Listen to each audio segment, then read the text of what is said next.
Primeiro ponto a ser destacado, veja, não é nenhuma novidade, mas, como dizia o Marx, às vezes o óbvio precisa ser dito. O Brasil é uma formação social que desenvolveu uma particular forma de interação no modo de produção capitalista global. Que a questão que já foi tratada como dependência, ou que já foi tratada como subdesenvolvimento, se resolveu numa forma de interação subordinada, mas que permite o desenvolvimento do capitalismo no Brasil em todos os setores da nossa formação social. Ele está plenamente desenvolvido. Né? Algumas das contradições mais essenciais da nossa formação social, que foram temas de exaustivos debates na teoria social, na sociologia brasileira, se resolveram na última quadra em favor de uma forma de universalização das relações sociais de produção capitalistas, da forma capitalista de propriedade e de uma reconfiguração da classe trabalhadora profundamente no nosso país. Né? Aquilo que o Ricardo chama de uma nova morfologia, uma nova forma da classe trabalhadora, mas que inegavelmente, é uma nova forma de uma substância que se localiza nas relações sociais de produção capitalista, nas formas de propriedade capitalista, e mais do que isso, dessas formas de propriedade e relações capitalistas num estágio altamente monopolista, concentrado e centralizado, num capital que imbrica não apenas segmentos do próprio processo de acumulação do capital, da indústria, do comércio, do transporte, das finanças, da exportação, da importação, da produção de máquinas, do agronegócio, mas também imbrica-se aí os interesses próprios e locais com os interesses do capital imperialista, fazendo com que o Brasil opere como aquilo que a Virgínia chama de uma plataforma do capital imperialista. Segunda constatação, que a essa forma econômica corresponde uma forma política a ela adequada. Né? O Estado brasileiro é um Estado burguês. E isso, abre-se aqui um parênteses. Esse, ao nosso ver, é um dos equívocos da leitura que se faz e que resultou numa estratégia que nos colocou no limite atual. Esperava-se que a transição da ditadura, da autocracia burguesa, por um longo processo de democratização, superaria finalmente um caráter histórico e estrutural da nossa formação social, que muitas vezes foi identificado como o prussianismo. Ou seja, onde o Estado é forte e a sociedade é fraca. Né? Esse processo, pelo próprio crescimento do capitalismo, da própria autocracia burguesa, cria as condições para uma sociedade civil forte. Isso teria, segundo essa visão, uma implicação sobre o caráter do Estado no Brasil. A burguesia não poderia mais usar o Estado restritamente nos seus interesses, sem que ele perdesse seu caráter de classe, mas era um Estado burguês que se veria obrigado a colocar-se em disputa por diferentes conjuntos da sociedade, seja pelos diferentes segmentos da própria burguesia, mas também em relação aos segmentos das classes trabalhadoras. Isso daria um caráter democrático ao Estado brasileiro. Insisto, dependendo da visão do autor, considerando ou não o seu caráter de classe, esse Estado seria obrigado a se sustentar e se legitimar mais por elementos de hegemonia do que por elementos de coerção. Veja, o que o desfecho do ciclo histórico nos comprovou é que a burguesia comprovou uma tese que está em Gramsci, de que o Estado ele é a síntese de elementos de coerção e consenso, e que usa esses dois elementos sempre no momento da chamada democracia burguesa, do regime parlamentar representativo, em consensos transitórios e instáveis. Isso gera um problema teórico e prático. Não é? Gramsci discute isso nos cadernos do Cárcere, no volume 3, onde ele aponta o seguinte: toda guerra de movimentos e a guerra de posição e a guerra de movimentos, constitui uma unidade que é a tese da guerra moderna.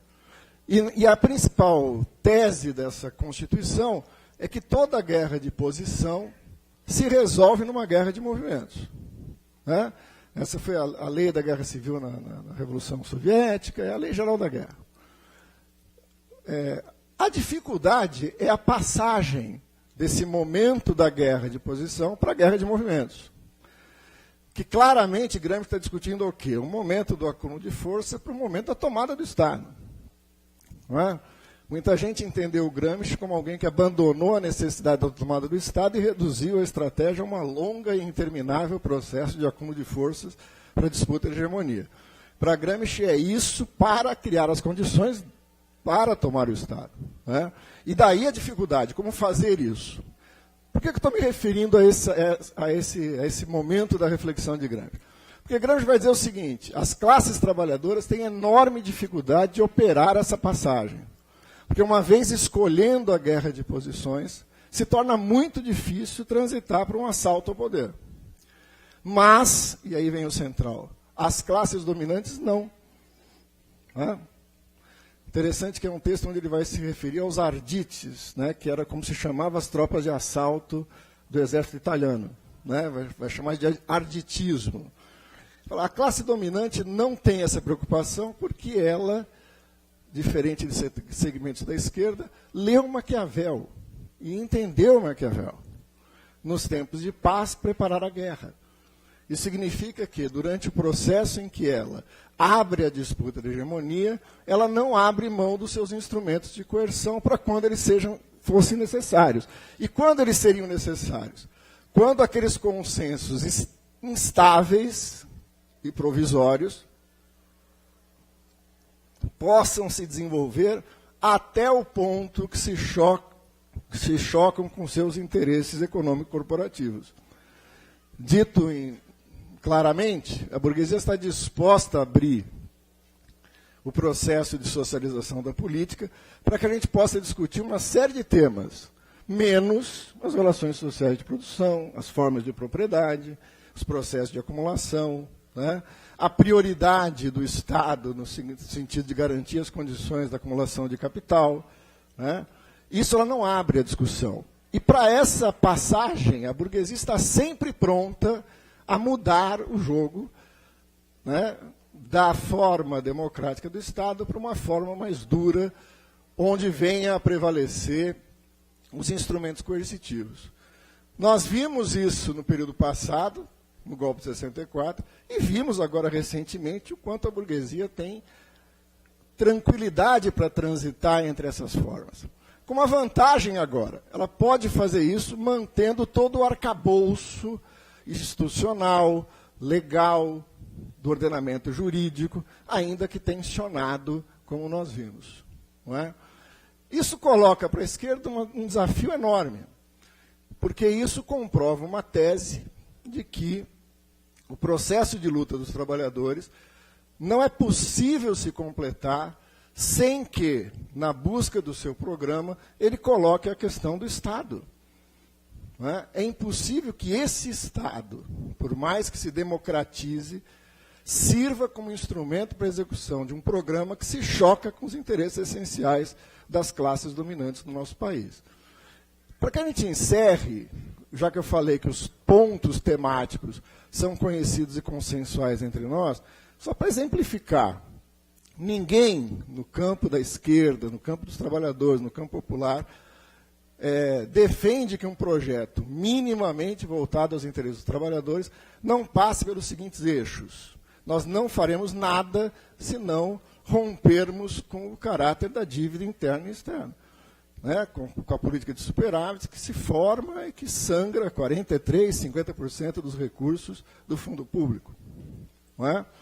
Ninguém que ainda pensa à esquerda acredita que é possível implementar um programa que rompa com isso, sem que a gente estatize o sistema financeiro, sem quebrar o grande monopólio das instituições dos monopólios financeiros.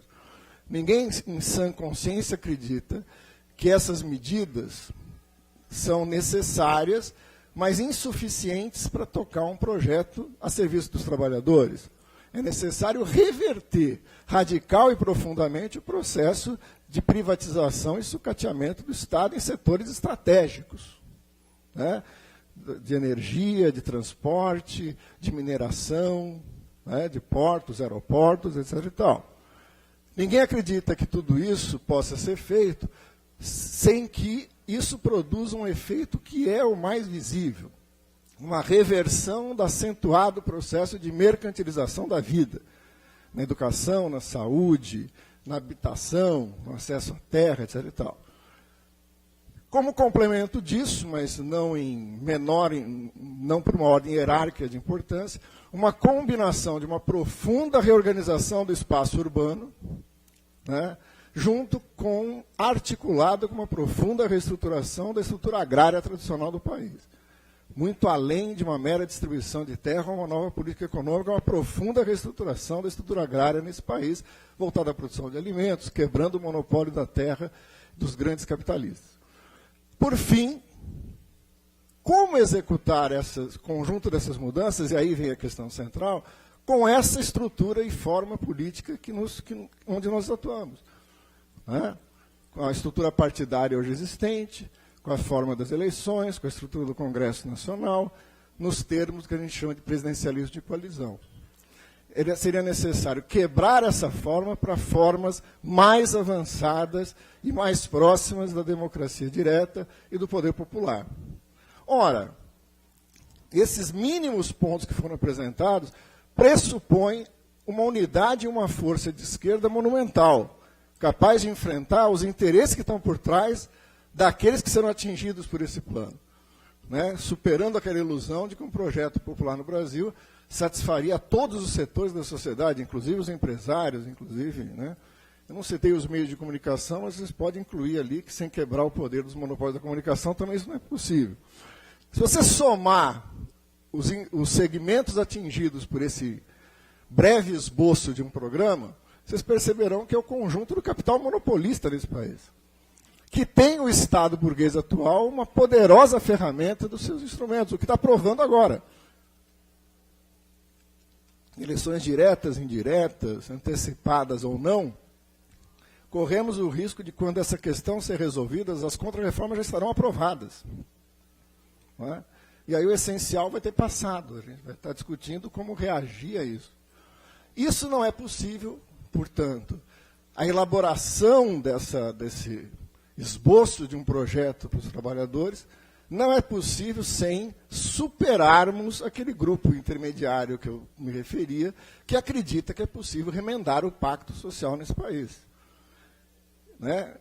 E veja, isso não é uma tarefa fácil, porque apesar dessa crise, esse segmento tem uma profunda referência ainda sobre segmentos consideráveis da classe trabalhadora. Né? Tanto do ponto de vista eleitoral, mas não só, do ponto de vista da própria mobilização que a gente presenciou na greve do dia 28. Portanto, não é uma boa notícia. Né? Esse projeto pode estar morto, mas ele ainda tem uma incidência sobre a realidade e ainda conduz parte das expectativas da classe trabalhadora.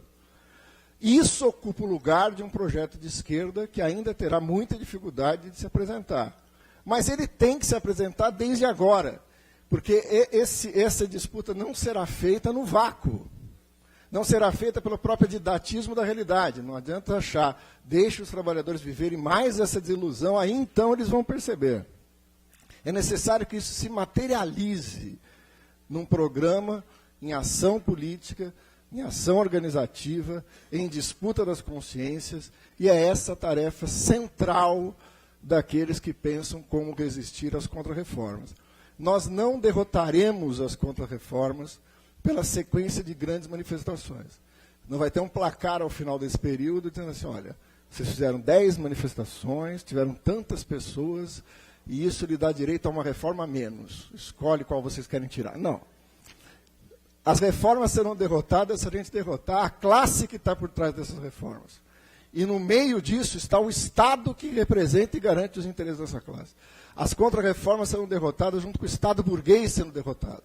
E o Estado burguês tem que ser derrotado com uma estratégia revolucionária, anticapitalista e socialista, que é o dever de todos nós contribuir diária e cotidianamente para constituí-la, fortalecê-la e transformá-la numa alternativa real para a classe trabalhadora em nosso país.